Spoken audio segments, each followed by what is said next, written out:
안녕하세요. 안녕하세요. 네, 오랜만에 인사드립니다. 어,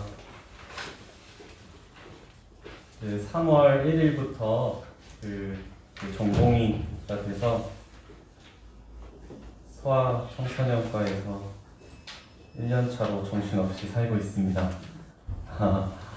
어떻게 보면 인턴 때보다 아직 적응을 못해서 그런지 조금 더 바쁘고, 예, 주말마다 또 당직을 서게 되고 이러니까 성도님들 찾아뵙는 게 시간이 많이 나지는 않습니다. 그래도 하나님께서 늘 아침마다 말씀으로 위로하시고 또 성도님들을 통해서 그 주시는 말씀들로 위로하실 때가 참 많습니다. 그런 말씀들을 보면서 하루하루 힘내서 살아가고 있습니다. 바쁜 와중에도 하나님께서 태의 열매를 열어주셔서 하성이에 이어 하은이가 나온 지 얼마 안 됐는데 또 셋째가 생겼습니다. 뱃속에 아기가 있어요, 셋째가. 주님께서 주신 축복이고 또 기쁨입니다. 근데 인간적인 생각으로는 걱정도 같이 됩니다. 어떻게 키우지? 물론 제가 다 키우는 건 아니지만, 김균 형제님 맨날 셋 낳아야 뭐 얘기를 해준다 뭐 어쩐다 그랬었는데 저희 자매가 꼭 이 얘기를 해달라고 그랬었어요. 몇 년생이라고. 그 셋째를 갖고 나서 계속 이제 그런 생각이 들었었어요. 교회에 이제 저희 말고도 하준이네 동생도 태어났고, 그러니까 점점 이제 아기들도 무럭무럭 자라고 아이들 주님께서 많이 주시고 계시고, 또 요 근래에 잠실 청년들 결혼을 많이 했잖아요. 그렇게 결혼을 해서 또 신혼 부부들이 또 아기 생기고 아기 갖고 줄줄줄줄 나올 거 생각하면 우리가 그냥 이렇게 앉아서 있으면 안 되겠다. 10년 뒤에 교회의 모습은, 또 10년 뒤에 우리가 마주치게 될 현실은 어떠할까? 그렇다면 우리는 무엇을 미리 준비를 해야 될까? 라는 생각을 하게 됐습니다. 아기 생기면서. 코로나 시대에 우리가 지금 살고 있잖아요. 코로나가 굉장히 많은 것들을 바꿔놨습니다. 우리 일상생활을 많이 바꿨는데, 대표적인 게 마스크죠. 마스크를 이제는 쓰지 않으면 쫓겨나고, 비행기에서 음식점에서도 쫓겨나고, 그런 이제 눈에 보이는 변화뿐만이 아니라 눈에 보이지 않는 그런 것들도 참 많이 바꿔놨어요. 이 코로나 시대가 과연 얼마나 갈까요? 전문가들은 한 적어도 3, 4년은 이런 상태를 유지할 거라고 생각을 하는데, 과연 그게 끝일까? 면역이 아니라 전염병이라는 게 보통 10년 주기를 두고 이어집니다. 메르스, 사스, 홍콩 독감, 조류 독감, 조류 인플루엔자, 그런 최소 7년, 그 다음에 길게 보면 10년 단위를 두고, 주기를 두고 그런 큰 전염병들이 찾아와요. 코로나가 백신이 개발돼서 면역이 생기고 한들 독감처럼 유행하는 감기가 될 수도 있고, 매년 그렇게 전염력이 센 바이러스들이 계속 생기다 보면 그냥 늘상 이런 식의 현실들이 앞으로는 이제 펼쳐지게 될 거라는 거죠.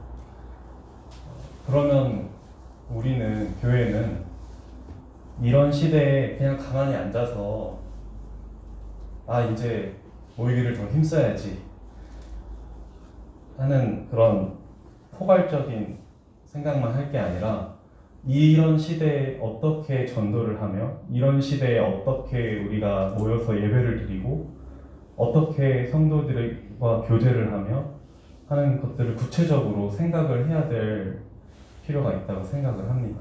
그래서 하나님께서 주신 말씀 가운데 느헤미야서를 통해서 오늘 우리가 무엇을 준비를 해야 될지, 느헤미야는 과연 그 시대에 어떤 것을 어떻게 준비를 했는지를 같이 나누기를 원합니다. 느헤미야는 흔히 알고 있기로 기도의 선지자로 알고 있습니다. 느헤미야의 기도, 되게 유명하게 잘 알려져 있어요. 배경은 이제 이스라엘이 포로가 돼서 바벨론의 포로가 되고 거기서 이제 시간이 점점 지나고 다시 이제 하나님의 그 섭리 가운데 예루살렘으로 다시 돌아오게 되는데 느헤미야라는 그 당시에 술 맡은 자, 왕의 술 맡은 자, 굉장히 높은 지위에 있는 사람이었거든요. 왕의 신임을 얻던 자, 그 사람을 통해서 하나님께서 이스라엘 백성들을 데리고 오시고 예루살렘으로 무너진 성전을 다시 건축하는 일을 하게 됩니다. 그래서 느헤미야의 주된 내용은 성전을 재건하는 일입니다. 느헤미야가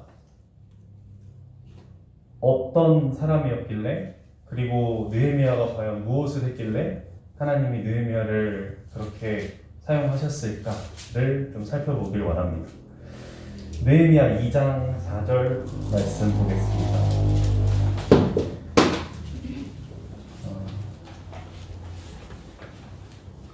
느헤미야 2장 4절. 이제 왕이 느헤미야의 얼굴에 근심이 있는 걸 보고 왕이 느헤미야에게 물어보는 내용입니다. 왕이 내게 이르시되 그러면 네가 무엇을 원하느냐 하시기로 내가 곧 하늘의 하나님께 묵도하고 왕에게 아뢰되 왕이 만일 좋게 여기시고 종이 왕의 목전에서 은혜를 얻었사오면 나를 유다 땅 나의 조상들의 묘실이 있는 성읍에 보내어 그 성을 건축하게 하옵소서 하였는데, 느헤미야가 이제 평소에는 왕 앞에서 항상 웃었겠죠. 안 웃으면 안 되니까 웃고 항상 밝은 모습이었는데 어느 날 왕이 보니까 애가 너무 근심이 얼굴에 서려 있는 거예요. 와, 얘가 이런 적이 없는데 뭔 일이니? 하고 물어본 거죠, 왕이. 느헤미야가 어떻게 했어요? 느헤미야가 하나님께 묵도하고 내 조상들의 그 성읍, 무너진 그 성읍 예루살렘으로 돌아가서 그 예루살렘을 다시 건축하고 싶습니다 라고 얘기한 거예요. 이 왕 입장에서는 지금 말도 안 되는 요구를 한 거죠, 느헤미야가. 그렇잖아요. 자기가 직접은 아니겠지만 자기 위에 왕들이 정복한 그 몇 나라들 중에 하나를 지금 다시 가서 재건을 하겠다고 얘기를 하는 거예요. 그 왕 앞에서. 목을 쳐서 죽여도 전혀 이상하지 않은 그런 말을 느헤미야가 지금 꺼낸 겁니다.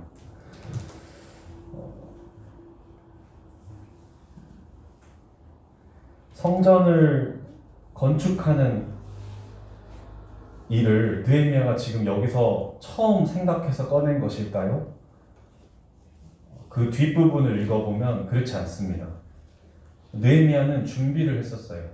우리가 10년 뒤에 교회의 어떤 모습일까, 10년 뒤에 세상은 어떤 모습일까를 막연하게 생각하는 데서 멈추는 게 아니라 느헤미야는 그거를 준비를 했었다는 겁니다. 왕이 만약에 나에게 이런 기회가 주어진다면 만약에 내가 무엇을 요구할 것이고 어떤 편지를 부탁을 할 것이며 가서 내가 어떤 식으로 백성들을 일으킬 것이고 하는 것들을 하나님과의 그 기도 가운데 하나하나 다 준비를 하고 있었어요, 느헤미야는. 근데 그걸 실행하지는 않았어요. 왜냐? 하나님의 때가 아직 이르지 않았기 때문에. 그러니까 우리가 준비하는 것도 필요하고 하나님의 때를 기다리는 것도 필요합니다. 느헤미야는 그 두 개를 다 하고 있었던 거예요. 준비도 했고 시뮬레이션을 돌렸겠죠. 머릿속으로 만약에 나에게 이런 기회가 생긴다면 뭐 강 서편 총독들에게 조서를 내려야 되고 삼림 감독에게 조서를 내려야 되고 왕이 나중에는 네가 그러면 기한을 정하고 갔다 와라 이렇게 얘기를 하는데 느헤미야가 그것도 오케이해요. 그러니까 느헤미야 머릿속에는 그 기간까지 다 정해져 있었던 거예요.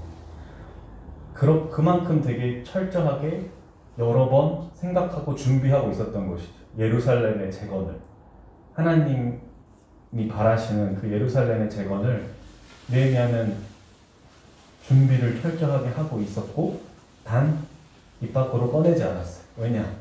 하나님의 때가 아직 이르지 않았기 때문에. 저는 이게 더 대단하다고 생각합니다. 왜냐하면 우리 사람 생각에는 내가 막 뭘 이렇게 해놓으면 어떻게든 자랑하고 싶고 드러내고 싶고 뭐 조금 더 성숙한 사람이라면 막 어떻게든 좋은 거 나누고 싶고 뭐 그러잖아요. 근데 그 모든 것들을 느헤미야는 하나님의 때를 기다렸던 것이죠. 그리고 바로 이 때가 하나님의 때다라는 것을 느헤미야가 묵도하면서 깨달았고 자기 목숨을 내건 상황에서 얘기를 꺼낸 겁니다. 느헤미야 2장 17절에서 18절입니다. 이제 느헤미야가 예루살렘에 갔어요. 가서 백성들에게 얘기를 합니다. 후에 그들에게 이르기를 우리가 당한 곤경은 너희도 보고 있는 바라. 예루살렘이 황폐하고 성문이 불탔으니 자 예루살렘 성을 건축하여 다시 수치를 당하지 말자 하고 또 그들에게 하나님의 선한 손이 나를 도우신 일과 왕이 내게 이른 말씀을 전하였더니 그들의 말이 일어나 건축하자 하고 모두 힘을 내어 이 선한 일을 하려 하며 백성들에게 이제 비전을 제시합니다. 하나님께서 나에게 준비하게 하신 이것 그리고 하나님께서 보여주시고 열어주신 그 간증을 이제 하는 거예요. 백성들한테. 그 간증이 살아있으니까 이 백성들의 마음이 움직입니다.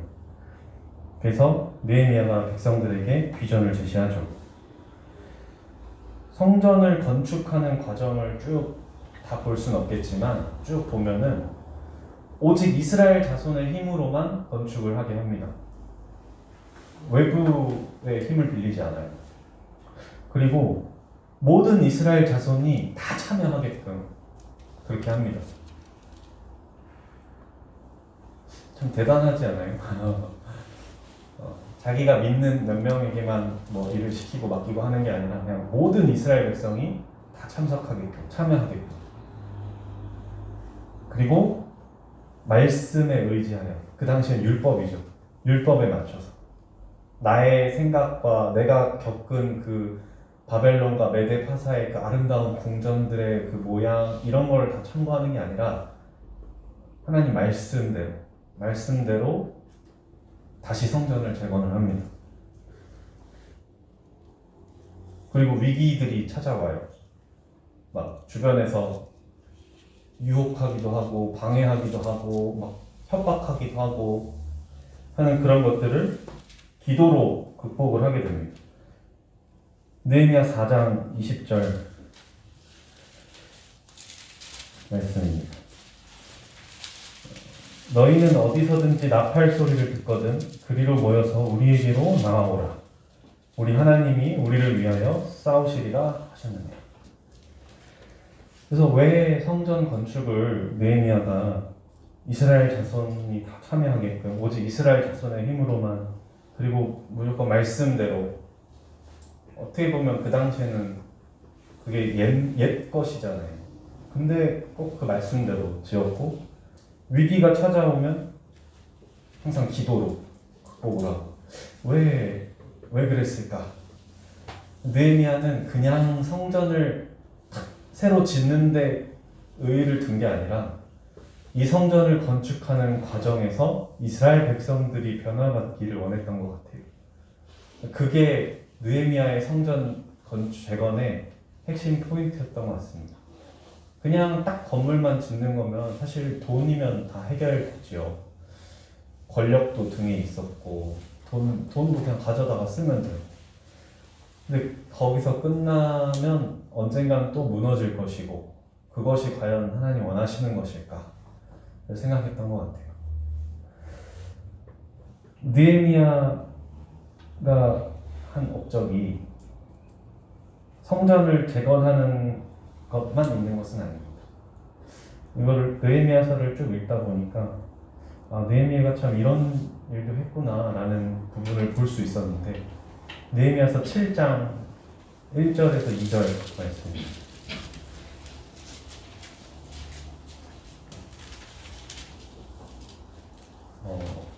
성벽이 건축됨에 문짝을 달고 문지기와 노래하는 자들과 레위 사람들을 세운 후에 내 아우 하나니와 영문의 관원 하나냐가 함께 예루살렘을 다스리게 하였는데 하나냐는 충성스러운 사람이요 하나님을 경외함이 무리 중에서 뛰어난 자라. 느헤미야가 한 또 다른 큰 업적은 그 리더를 세운 것입니다. 성전을 건축하면서 백성들을 준비시키고 성전을 건축을 했다면 또 한편에서는 그 예루살렘을 이끌어갈 일꾼들을 세우는 거예요. 굉장히 중요하죠. 두 가지가. 어느 한쪽만 치우치면 오래 가지 못합니다. 느헤미야는 그걸 알았던 것 같아요. 문지기를 먼저 세웁니다. 예루살렘 성을 만들고 나서 문지기를 먼저 세우고 그 다음에 노래하는 자들을 세우고 레위 사람들을 세웁니다. 레위 사람들은 제사장이죠. 교회를 세우는 것도 교회를 섬기는 일꾼들을 세울 때에도 교회를 지킬 수 있는 자들 그리고 찬양하는 자들 그리고 제사장, 교회를 섬기는 자들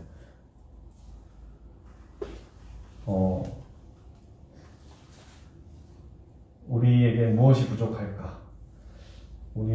우리는 무엇을 준비해야 될까? 이런 부분들을 좀 생각을 하게 됐던 것 같습니다. 그리고 하나냐라는 사람을 세움에 있어서 일꾼을 세울 때 그 기준을 좀 보게 되는데 굉장히 짧은 구절이에요. 충성된 사람이요 하나님을 경외함이 우리 중에서 뛰어난 자라. 짧지만 여기에 다 들어있다고 생각을 합니다. 그 맡긴 자들에게 구할 것은 충성이다 라는 말씀이 있는데 충성이라는 말은 전적으로 순종한다 라는 뜻인 것 같습니다. 어떤 사람에게 교회에 무엇을 맡긴다.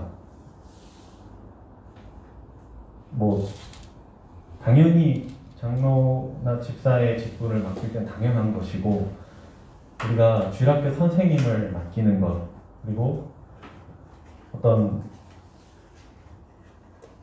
형제와 자매를 누군가에게 맡긴다라는 표현을 쓸 때는 그 사람의 어떤 지식을 보는 것이나 사람 됨됨이를 보거나 어떤 능력을 보거나 하는 것이 아니라 그 사람의 얼마나 주님께 충성되냐를 봐야 된다는 것입니다. 그리고 하나님은 그런 충성된 자를 사용하십니다.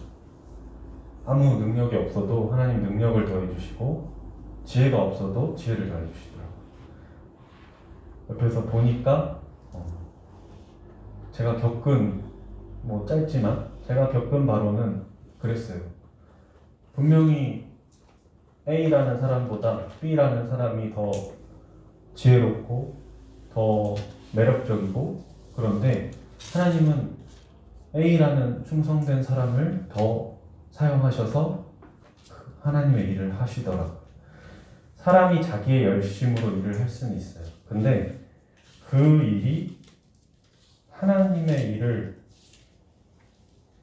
막을 때가 많은 것 같습니다. 그래서 하나님께 충성된 것과 내가 열심으로 하는 것은 좀 다른 것 같습니다. 어떻게 하는 것이 하나님께 충성된 것일까? 제 개인적으로는 그냥 무조건 하나님께 순종하는 것이 가장 충성된 길이 아닐까 생각을 합니다. 이것저것 따지는 것이 아니라 하나님께서 말씀하시면 네, 알겠습니다. 하나님 말씀이 성경을 통해서 나올 때도 있지만 장로 형제님들을 통해서 나올 때도 있고 부모님을 통해서 나올 때도 있고 하나님은 어떻게든 우리에게 역사하시잖아요. 살아계시기 때문에. 충성된 일꾼이라면 그런 것에 깨어서 늘 순종하는 마음이어야 되지 않을까. 그리고 하나님을 경외하는 자입니다. 하나님을 경외한다라는 것이 제가 어렸을 때부터 이게 도대체 무슨 뜻이냐 하고 아빠한테 맨날 가져갔던 기억이 나요. 어렵잖아요. 어렸을 때는 이런 쉬운 우리말 성경 이런 게 없었어요. 경외하다. 초등학교 때부터 이게 도대체 무슨 뜻인가요? 안 알려줘요. 알아서 읽어보고 잘 생각해봐요. 지금 생각해보면 설명하기 좀 어려웠던 것 같기도 하고 영어를 알게 된 나이에 보니까 fear래요. fear. 두려워해? 왜 하나님을 두려워해? 그래도 막 어떤 때는 fear라는 단어가 맞는 것 같으면서도 어떤 때는 뭐지? 이게 들어가면 안 되는 단어 같은데? 라는 생각도 들고 조금 더 이제 성경을 알게 되니까 하나님을 경외한다라는 게 성경에 여러 군데 나오는데 그게 조금씩 다 다르다. 그때 다른가? 이 느헤미야서에서 발견한 하나님을 경외한다라는 뜻은 8장 10절에서 보게 됐습니다.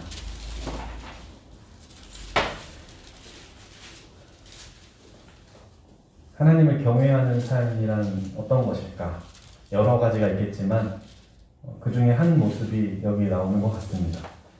느헤미야가 또 그들에게 이르기를 너희는 가서 살찐 것을 먹고 단 것을 마시되 준비하지 못한 자에게는 나누어 주라. 이날은 우리 주의 성일이니 근심하지 말라. 여호와로 인하여 기뻐하는 것이 너희의 힘이니라 하고.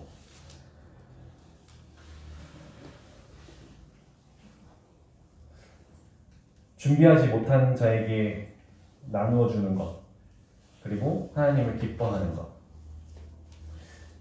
그게 이제 느헤미야서에서 말하는 하나님을 경외하다라는 거의 일부분이라고 생각을 합니다. 고아와 과부를 돌아보라라고 신약에서 말씀을 하셨는데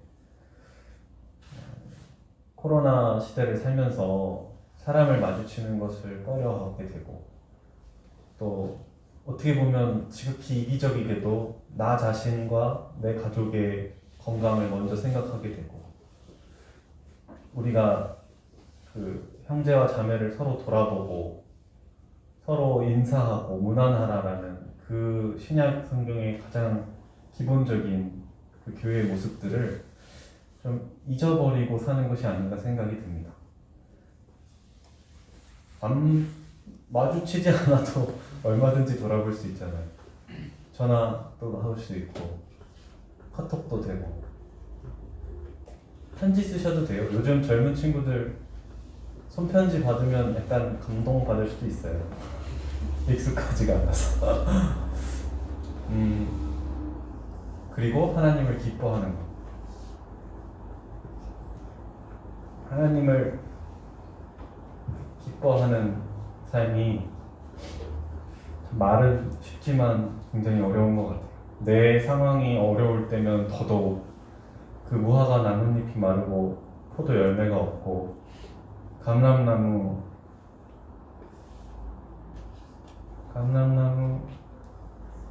무화과 나뭇잎이 마르고 포도 열매가 없으며 감람나무 열매 없음 논밭에 식물이 없어도 난 여호와로 인하여 즐거워하리 라는 그 고백이 그냥 쉽게 나올 수 있는 고백이 아닌 것 같습니다. 하나님을 경외하는 삶은 그러한 상황 속에서도 하나님을 기뻐할 줄 아는 그런 사람, 그런 사람을 하나님께서 사용하십니다.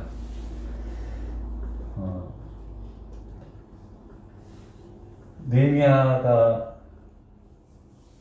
성전을 건축하고 일꾼들을 세우고 그렇게 예루살렘의 그 미래를 준비했고 그 준비한 대로 하나님의 말씀을 따라 실행을 하죠.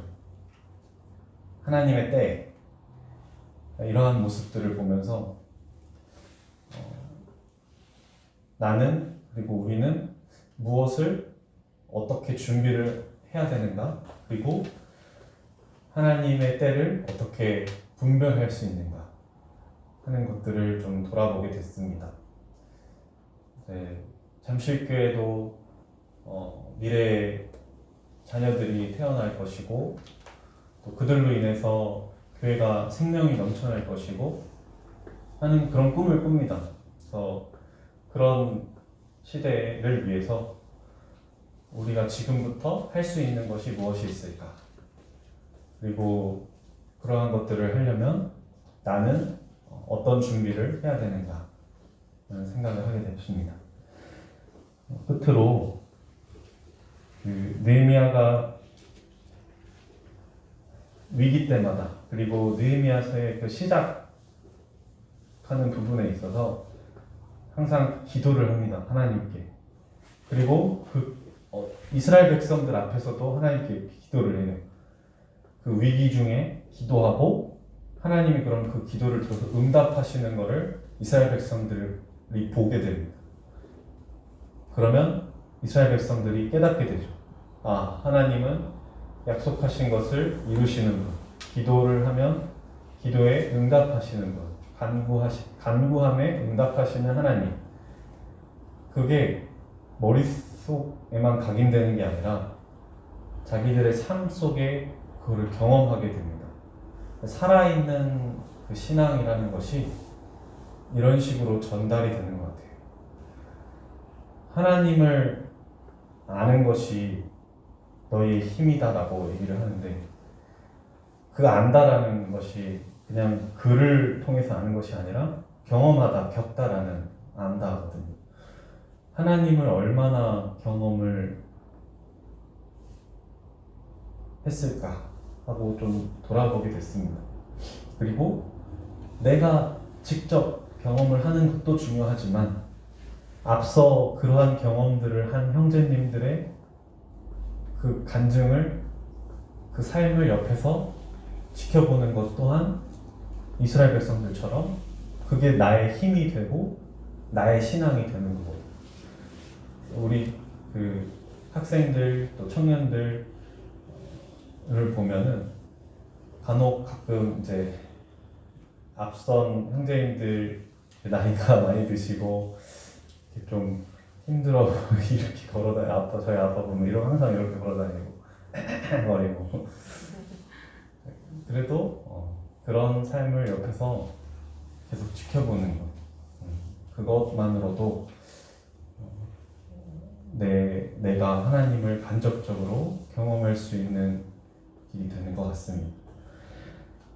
느헤미야가 준비를 했듯이 저도 더 준비를 해서 앞으로 몇 년 뒤일지 모르겠지만 잠실교회에 어떤 변화가 찾아올 때, 하나님의 그 때가 올 때 그때를 위해서 준비를 하고 또 스스로를 돌아보고 내가 어떻게 하면 더 하나님께 충성된 일꾼이 되고 하나님을 경외하는 삶을 살 수 있을까, 그리고 무엇을 어떻게 준비를 해야 될 것인가를 생각을 하게 됐던 그런 시간들이었습니다. 이상 말씀을 마치겠습니다.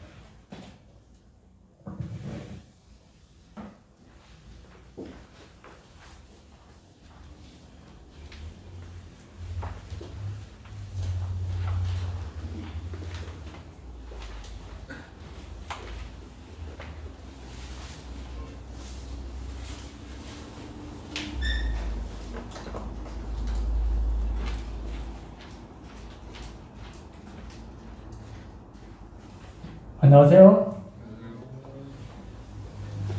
어떻게 벗겠습니다.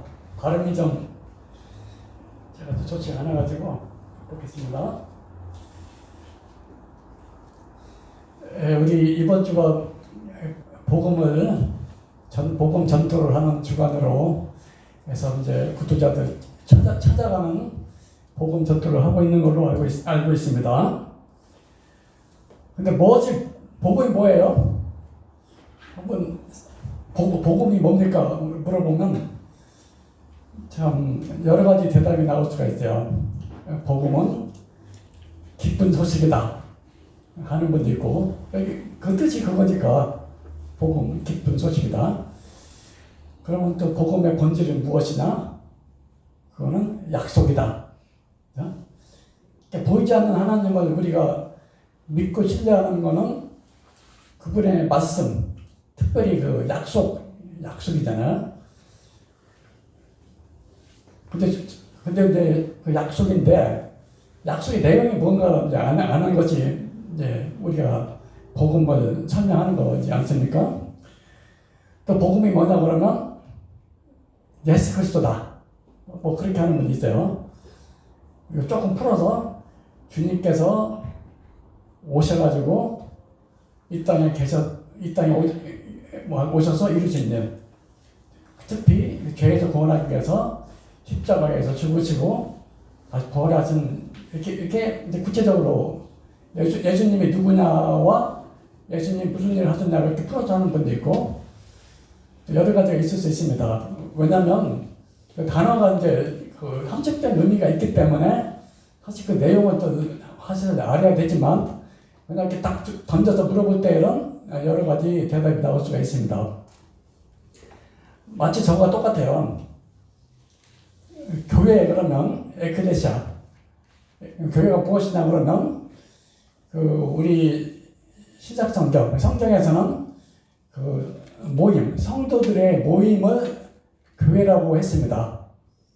우리가 역시 배운 대로. 그래서 한 번도 건물로 쓰인 적이 한 번도 없어요.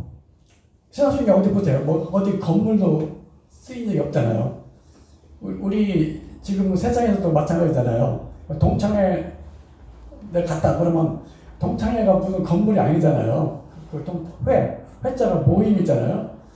그것처럼 그 교회가 무엇이냐 그럴 때는 성도 모임은 모임인데 그게 따로 구별된 그 세상하고 다른 그리스도를 믿는 사람들의 모임, 교회인데 이것이 지금에 와서는 건물로도 쓰이고 교회한다고 뭐 건물로도 이렇게 중복해서 쓰이잖아요. 그걸 아닌 걸 알면서도 또 교회가 어떤 조직이나 어떤 주체, 뭐 세상에서 볼 때는 주체, 교회라는 어떤 단위, 어떤 주체로 보기도 하고 그런 식으로 그 복음이라는 것도 여기 어떻게 하다 보니까 여러 가지로 이렇게 단어로 풀어지게 됐지만 본질은 무엇이냐 하는 것을 조금 생각을 해보는 시간이 되었으면 좋겠습니다.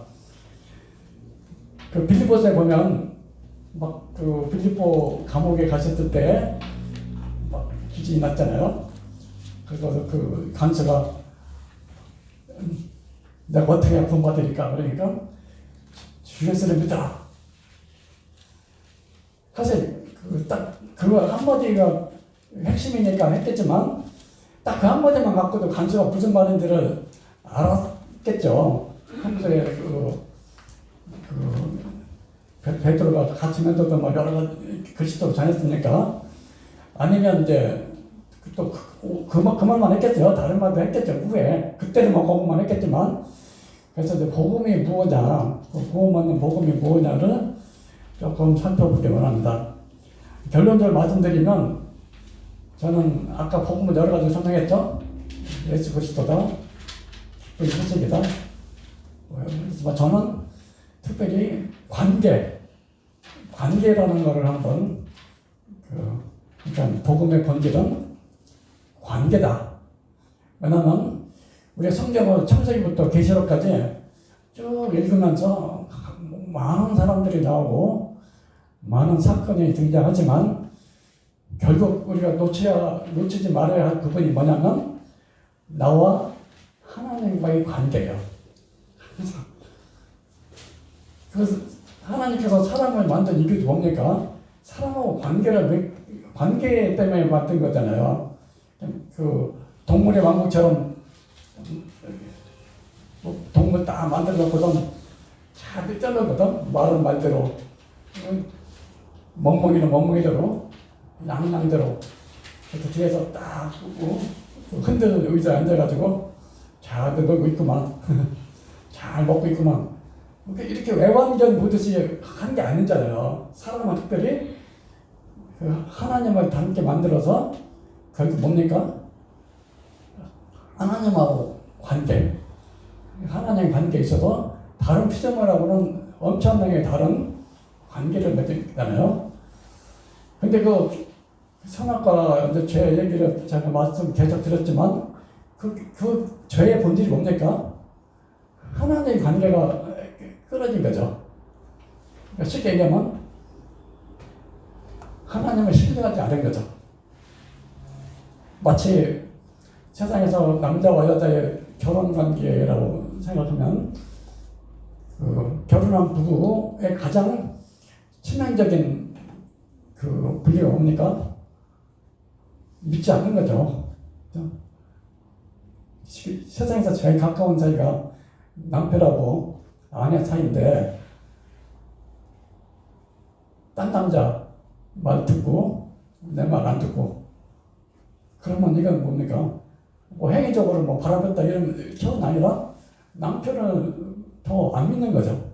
다른 남자, 애는 남자를 믿었으니까 관계가 당연히 깨지는 거죠. 그래서 복음은 관계를 회복입니다. 물론 이제 죄사함도 있지만, 그래서 이제 말씀을 보면 그 로마서 성경으로 한 구절을 봐야 되니까 10장 9절을 보면 구원에 관한 얘기가 나와요. 내가 만약 내 입으로 예수를 주로 시인하고 또 하나님께서 그를 죽은 자 가운데서 살리신 것을 내 마음에 믿으면 구원을 얻으리라. 뭐죠? 예수를 주로, 예수님을 주로 시인하고 또 그를 죽은 자 가운데서 살리신 것 내 마음에 믿으면, 이건 십자가 사건하고 관계 있는 거죠. 그 사도 바울이 고린도전서 그 서신에 보면 내가 예수 그리스도와 그의 십자가 외에는 내가 아무것도 알지 않기로 작정했다. 예수 그리스도. 그래서 갖고 가다가 저도 옛날에 좀 헷갈릴 때가 있었어요. 복음을 믿어야 구원받는다. 예수를 믿어야 구원받는다. 심지어는 복음 집회 가면 예수님이 십자가에서 모든 죄를 다 용서했어. 그거를 믿기만 하면 여러분 구원받습니다. 총감이다. 그러더라고요. 그걸 믿으면. 그러면서 막 질문하잖아요. 지금이라도 당장 천국 갈 수 있으니까. 그래서 내가 들으면서 열심히 내 죄를 다 사했지. 그래, 사했어. 그럼 천국 가네. 근데 그거를 이제 다 좋은데, 아까 이제 말에 함축점이 있으니까 다 이해를 하지만, 그때 어떤 강의가 뭐라고 얘기했냐면, 그것이 예수 믿는 겁니다. 이러더라고요. 그거는 사실인데, 예수 믿는 거하고, 제가 십자가를 통해서 다 용서 받았다는, 그거 아주 기쁜 소식이죠.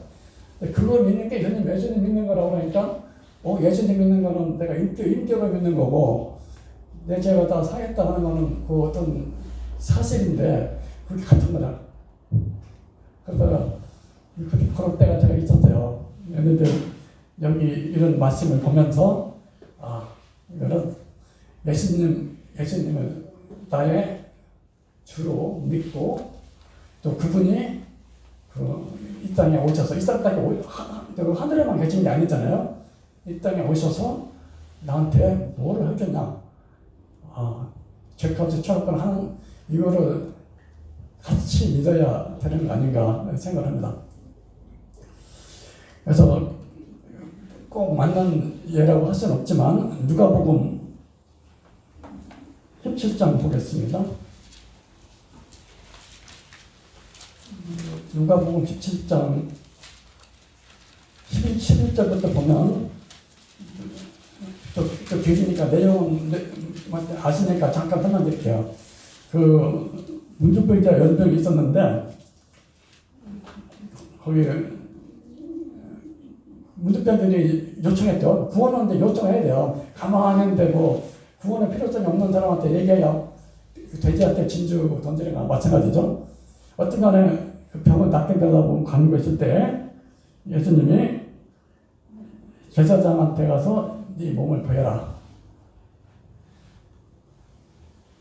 그랬더니 저희가 그 성전에 갔죠. 제사장도 성전에 있으니까 성전에 갔죠.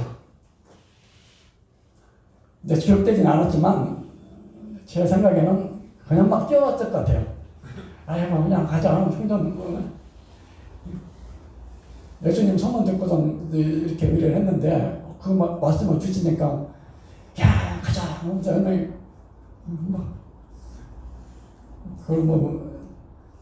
그 나병 환자는 뛰는 건 아주 있잖아요. 베데스다 그 전번 둘이 말씀에는 장애가 있었지만 이분들은 뭐 최소한 빨리 갔겠죠. 근데 가는 도중에 나섰어요. 근데 9명은 어떻게 했을까요?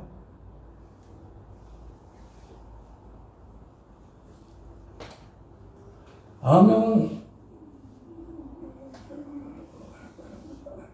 어디 도망가지는 않았을 거예요. 그 성전에 갔을 거예요. 왜냐하면 옛날 구약 율법에 의하면 그 나병이 그 진단 받는 것도 제사장한테 진단을 받아요. 그러니까 어떤 사람은 나병에 안 걸린 것 같은데 나병인 것 같은 사람 있잖아요. 법무적 나병이 아닌데 의심이 가면은 그 성전에 제사장한테 가서 이 사람은 나병이다 진단 받지만 그게 나병이야. 근데 거꾸로 나병을 걸렸다가 내가 나았을 것 같아요. 업무가 깨끗하고 그러면 안 돼. 이것이 아니라 제사장한테 가서 선언을 받아야 돼요. 넌 나병 나섰다. 그래야 선포가 돼요. 다른 사람도 이 병은 나병이 아닌 걸로 해서 같이 이렇게 교제를 하거든요. 그러니까 진짜 나중에 중요한 게 아니라 가서 선언을 받아야 돼요.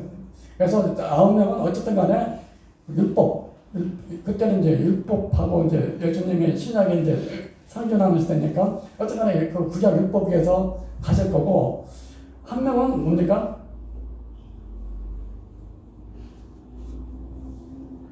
예수님한테 왔죠.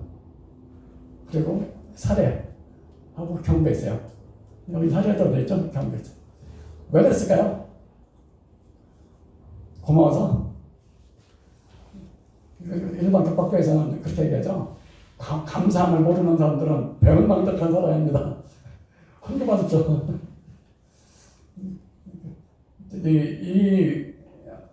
또 사마리아 이방인 명환자는 다 깨달았어요. 이분이 진짜 제사장이구나. 내가는 율법이야 제사장이고, 그러니까 이분이 나를 낫게 했잖아요. 그죠? 낫게 했으니까 이분이야말로 제사장. 그래서 그분한테 와서 진짜 제사장. 제사장이 더 좋은 말도 뭡니까? 전문적인 용어로 기름 부음 받은 자 그리스도라는 뜻이죠. 그리스도, 메시아. 메시아가 제사장이 메시아잖아요. 기름 부음 받은 자. 여기서 그때 비록 더 좋은 영적인 축복을 받았죠. 이 제사를 받았다. 예. 진짜 제사장으로 내가 와서 경배를 했기 때문에 하나님께 영광을 돌리고, 그래서 예수님을 믿어, 당연히 제사 받으면 믿는 마음이 물론 생기지만 정말 우리가 구원에 이르는 길은 예수님을 주로 믿어야 되지 않느냐. 그래서 어떻게 달걀이 먼저인지 닭이 먼저인지 참 어려울 때도 있어요. 예수님을 믿기 때문에 복음을 듣고 제사 받은 것이 아니다. 아니면 그 재산 받은 그 은혜를 저기 기억하며 그 예수님은 그 구주, 구원자와 주로 믿어야 된다. 그게 어떤 게 먼저인지 아셨지만 그냥 모든 것이 저는 동시에 이루어진다고 봅니다. 떨어질 수 없거든요. 그것이 왜 그러냐면 그 예수님 믿는다는 것은 요한복음에서는 영접하는 자라고 되어 있어요. 영접하는 자, 그 이름을 믿는 자. 요한복음 잘하는 3장 16절에도 하나님이 세상을 이처럼 사랑하사 뭐 나오죠? 그를 믿는 자는 멸망치 않고는 구원이죠. 지옥 죄 심판을 받지 않고 멸망치 않고 다음에 생명 얻는 것. 생명 얻는 거는 하나님의 아들을 통해서 생명을 얻잖아요. 그래서 그 영접한다는 것은 믿는다는 것을 다른 말인데 영접한다는 말이 참 좋은 말인 것 같아요. 우리말도 영접 참 좋잖아요. 영접이 뭐냐면 어떤 물건을 보고 영접한다고는 안 해요. 밖에서 똑똑 요새는 초인종 땡깡땡깡 하죠. 택배 왔습니다. 택배가 좋죠, 요새. 택배 선물을 영접했다고는 안 하죠. 물건 받았다고 그러지. 영접했다고 안 하죠. 좀 있으니까 또 문에서 탕탕탕 소리가 나요. 딱 열으니까 어디서 예쁜 강아지가 꼬리 흔들면서 딱 들어와. 아, 귀여워. 강아지를 딱 안으면서 강아지를 영접했다고 그럽니까? 강아지 영접했다고 안 해요. 근데 아주 귀한 손님이 오셨죠. 우리 집에. 있다. 최소한 뭐 장관, 한 청와대 비서실장 정도 왔다 가면 거기 서 있어 그렇지 않죠? 서 주십시오. 그리고 제일 좋은 응접실에 딱 모셔놓고 뭐 좋아하는 차 뭡니까? 대접하죠? 대접까지 하죠. 그렇게 어떤 인격을 와서 잘 모시는 것을 영접했다고 합니다. 우리나라 대통령이 전에도 말씀드렸지만 동남아의 필리핀에 순방한다고 통보를 한다잖아요. 그러면 그 필리핀 대통령을 비롯해서 그 국민들 난리 나죠. 한 달 전부터 준비하고 그래도 세계 100대국 안에 들어가는 대한민국의 대통령이 온다는데 시차하게 하겠죠. 또 우리나라에서도 대통령이 가는데 한 달 전부터 그 애교관 미리 보내고 기자들 미리 딱 보내서 마치 침례 요한처럼 가서 다 준비시키죠. 그렇게 하고 한 달 있다가 빵빵빵 하면서 대한민국의 대통령이 공항에 딱 내렸어요. 근데 그 공항에 아무도 안 나왔어요. 그 필리핀 대통령 비롯해서 국민들이. 그럼 어떻게 됩니까? 진노가 내리는 거죠? 진노하는 거죠? 성경에 나와요. 저기 그 포도원에 종들을 첫째, 둘째, 셋째 보내고 그걸 때리고 하니까 마지막에 아들까지 보냈는데 아들은 영접하겠지. 아들은 그게 영접해요. 아들은 영접하겠지 보냈는데 그거 마찬가지예요. 대한민국의 대통령은 그렇게 한 달 전부터 공문 보내고 사절단 보내고 다 했는데 막상 D-Day 날에 공항에 갔더니 아무도 안 왔어. 영접 안 한 거죠? 예수님이 그 하늘에 메시아로 미리 구약에 그렇게 예언하고 또 최고의 선지자라고 하는 침례 요한까지 증언했는데 영접을 하지 않았죠. 그래서 요한복음에 아주 아름다운 말이 있죠. 영접하는 자, 그리스도를 그리스도답게 영접하는 자, 그리스도를. 왜냐하면 그 청자전에 하나님은 그리스도를 통해서 굉장히 많은 거를 예비해 주셨죠. 우리가 뭐 죄사함만 생각하기 쉬운데 첫째는 않겠지만 예수는 우리에게 진리가 되고 영생이 되고 좋은 거 많잖아요. 하나님의 상속이 되고 좋은 게 많아요. 그래서 그 예수님을 통해서 모든 거를 다 받아요. 구원도 받고, 자, 영원한 상속. 이 모든 만물을 다스리는 왕권까지도 받잖아요. 그게 왜 가능합니까? 예수님과 관계를 맺기 때문에 가능한 겁니다. 예수님이 말씀하시기를 내가 길이요 진리요 생명이니 나를 말미암지 자고서는 아버지께로 갈 자가 없다. 나를 통해서 하나님과 관계를 맺는 거죠. 그래서 그리스도의 그 근본적인 그 본질의 뜻이 뭐냐면 증거자예요. 그리스도의 뭐 직임으로 따지면 뭐 왕 선지자, 그 왕 선지자 뭡니까? 제사장 직임은 있지만 그 본질은 뭐냐면 증거자예요. 하나님과 우리 사이에 증거자예요. 그래서 그리스도 안에 하나님이 계시고 그리스도 안에 우리가 들어가서 그리스도 안에서 성전 안에서 우리와 하나님이 교제하는 거죠.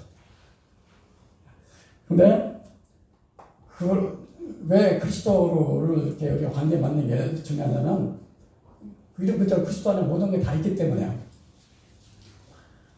그 아까도 남자 여자 얘기를 했지만 아무것도 없는 아무것도 가진 것이 없는 여자가 이 세상에 남부럽지 않게 모든 것을 가진 남자하고 딱 결혼했죠.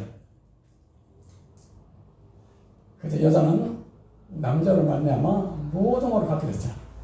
남자의 지위, 남자의 재산, 남자의 명예, 남자의 모든 것을 다 갖게 됐죠. 왜냐하면 부부이기 때문에.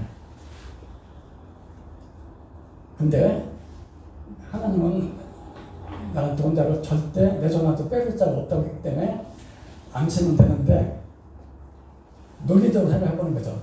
만에 하나라도 그 여자가 남자를 떠나면 그때가 어떻게 되죠? 비극적인 일이지만 모든 걸 다 놓고 나가요. 그 남자가 누리던 모든 걸 갖다가 다시 반다. 근데 그런 리가 없죠. 우리 믿음이 지금은 잘 안 됐다가 죽기 전에는 아무나 그런 건 아니죠.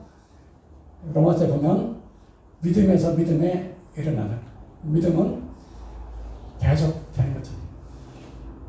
그래서 예수님을 믿는다는 것은 그 믿음에서 믿음으로 참 성경에 좋은 말 많이 있어요. 믿음에서 믿음으로 은혜 위에 은혜 생명으로 떼떡 풍성해. 이게 참 좋은 말이잖아요. 그래서 과거에 우리는 죄사함 얻었죠. 예수님을 믿어서. 현재는 예수님의 인도하심을 받는 거죠. 예수님이 얼마큼 기막히게 우리를 인도합니까? 눈에 보이지 않지만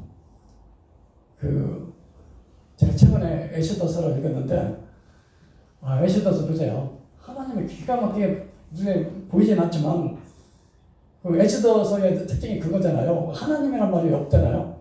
여호와란 말이 없는 유일한 장면이에요. 없지만 뒤에서 보이지 않게 다 준비하신 거죠. 사람 마음도 움직여서 끝에 가서는 그냥 유대인이 하루아침에 그냥 못 살아는 그런 위기인데 그거를 반전시키잖아요. 악을 손으로 바꾸고. 자, 하나님은 그런 분이시잖아요.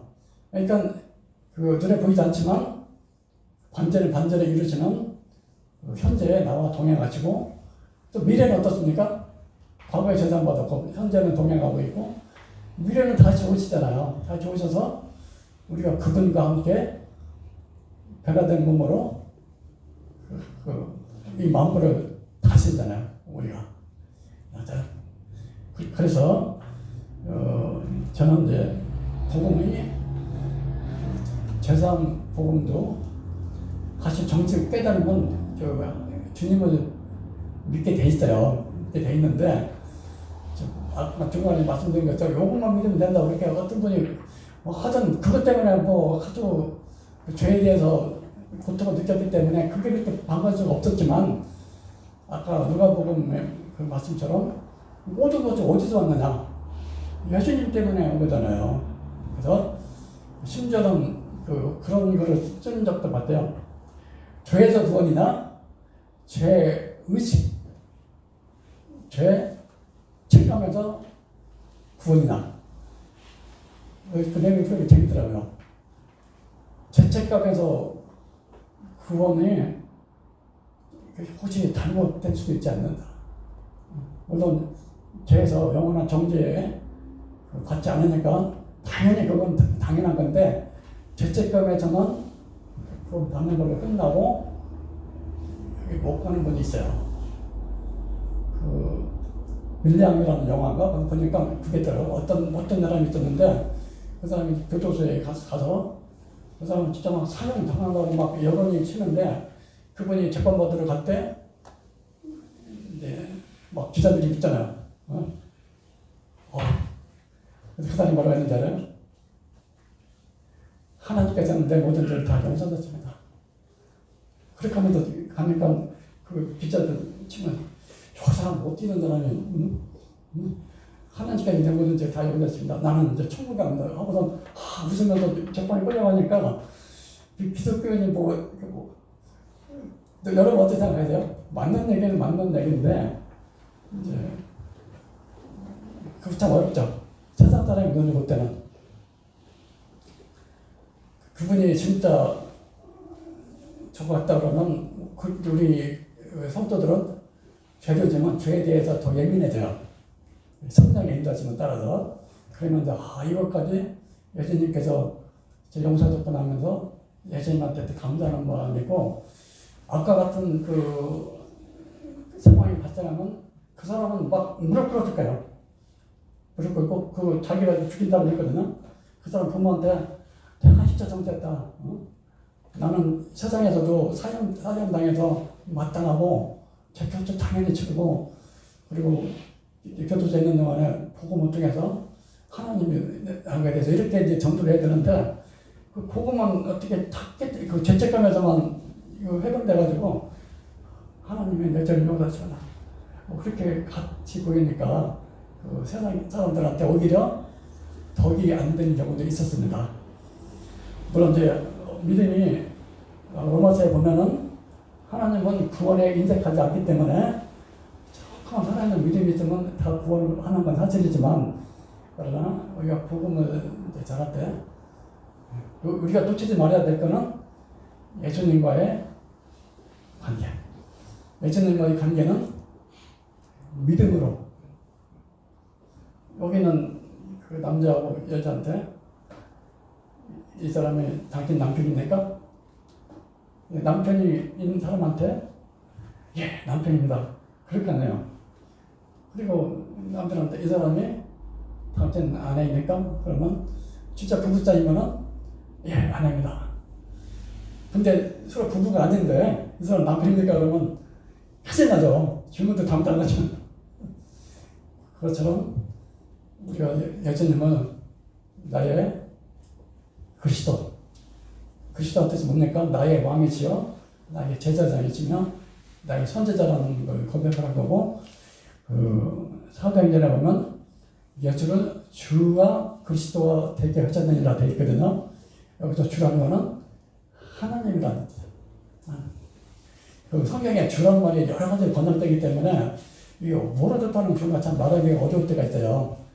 구약 성경에 주는 당신이라는 뜻이 있고 그 종이 상녀를 부를 때도 주라고 부르고 심지어는 아내가 남편 부를 때도 주라고 부르고 또 여호와 하나님 하나 이름도 못 부르는 하나님 부를 때도 주라고 부르니까 모르겠다는 존재를 참 성경 번역성이 어려운데 주가 그리스도가 되겠다는 뜻이 뭐냐면 예수님은 예수님 안에 하나님이 계시는 하나님 동시에 그분은 그리스도. 고린도서에 보면 나와요. 그리스도 안에 하나님이 계셔. 나오죠? 그래서 그런 예수님이 누군가를 알고 그분과의 관계를 맺는 상황에서 이미 복음은 과거에 우리 제사함 됐잖아요. 그래서 주님을 섬기면서 주님을 기뻐하는 삶을 사는 것이 아까 10명의 문둥병자에서 얻는 교훈이라고 생각합니다. 저를 반성하는 거예요. 제가 옛날에 어디 목표에 다니면서 복음만 듣고 막 기뻐하고 정작 이렇게 해주신 주님을 내가 사랑하고 섬기고 뭔가 좀 그랬어야 되는데 물론 그 전에 너무 죄에 대해서 참 제가 고민만 했기 때문에 그런 것도 있었지만 우리의 눈은 주님을 향해 주님 안에 구원도 있고 그것뿐만 아니라 공보다 더 좋은 것도 많이 있잖아요. 그러니까 우리 눈은 해주신 주님께 인격적인 주님께 더욱 감사하는 마음을 갖자는 마음에서 조금 플러스를 했습니다. 마치겠습니다.